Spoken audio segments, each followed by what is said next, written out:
The first barrier to a difficult conversation has nothing to do with the other person. It's all about me. When I'm approaching a difficult conversation, these things are uncomfortable. They're supposed to be uncomfortable. There's something far more wrong if you're super comfortable telling people the problems that you have with them. It's supposed to be a little awkward. But anybody who's ever been to a dentist knows that there are plenty of things that are uncomfortable that are also really good for us. And just because it's uncomfortable doesn't mean we shouldn't do it. In fact, if I get a little more comfortable with the uncomfortable conversation and get better at doing them more often, then I avoid the big root canal super uncomfortable discussion. But that first barrier is my own response of anxiety. Anxiety is not a feeling. Anxiety is a physiological state that the body gets into because of complicated feelings brought on by the perception of a threat. Consider, for an example, midwife X. She's working on a procedure.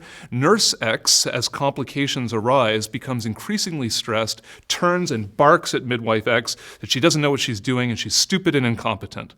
Midwife X, in response, doesn't know how to deal with this, so instead she goes into flight mode. She leans away from the communication and just tries to get through it as best she can, fumbling and making more mistakes because she's so anxious, which only inflames Nurse X more. Then look at a second example where Dr. Y and midwife Y are working together. Dr. Y is particularly aggressive with the patient, moving limbs very firmly. Midwife Y perceives this as abusive and disrespectful and decides to step in, says, "You can't touch her like that," and becomes herself sounding aggressive as she goes charging into fight mode in her anxiety response.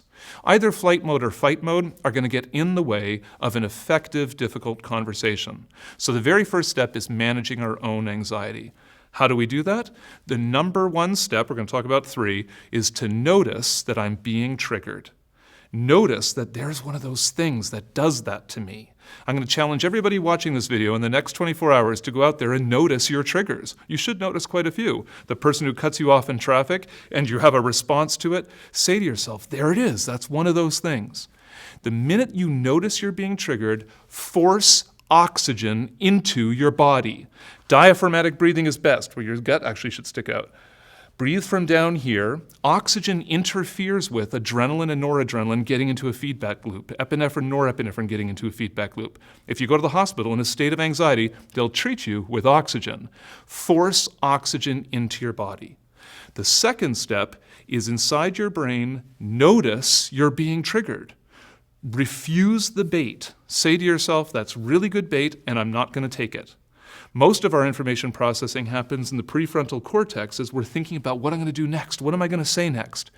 But the more anxious I get, as I start breathing more shallowly, my heart rate starts to pick up, the intercostals are seizing in my chest, information processing shifts geographically from this area, my executive center, back to the hindbrain, the old brain, where a gland back here called the amygdala takes over. We call this an amygdala hijacking. That's why you feel kind of cloudy in a situation where you're anxious and you're not exactly sure what to say. The way through it, notice you're being triggered, force air in at the same time, refuse the bait, that aggressive nurse, yeah, she really wants to get under my skin, and I'm not going to let her. That doctor who's doing that thing, yes, I need to address this, but I'm not going to react. Instead, I'm going to act. And that's the third piece, is to act your strategy.